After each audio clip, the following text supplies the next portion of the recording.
what are attackers after in terms of financial, the kinds of data that they're stealing, and how do they make money ultimately? Well, the answer to that is kind of unintuitive. Most people think of it in terms of credit card credentials are the gold standard of what they're looking for.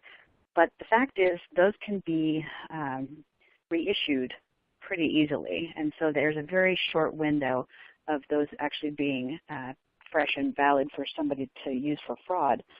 Things like medical ID, social security numbers, things that are much more difficult, if not impossible, to reissue.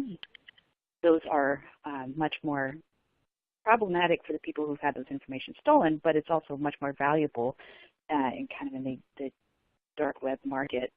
So what they will do, generally speaking, is they will kind of get as many pieces of your identity as possible, and the more of those little pieces they can put together, the more valuable the package is for people who are trying to do frauds.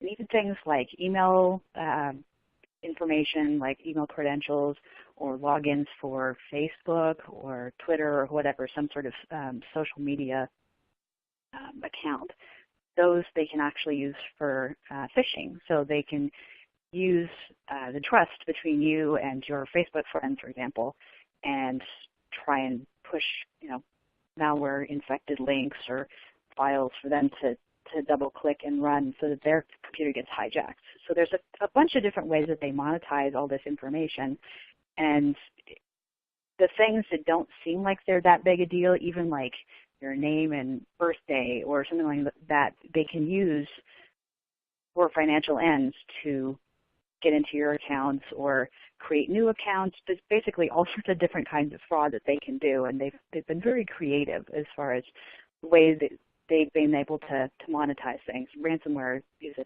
great example of that. That's great. And Lissa, in terms of being creative with that information, I know one of the things that I've been talking to chief information security officers and other security professionals about is the fact that attacks have gotten more targeted. And I'm assuming that a lot of that has to do with all of the publicly available information about each one of us on social media and other websites. That even financially motivated attacks are becoming more targeted in nature.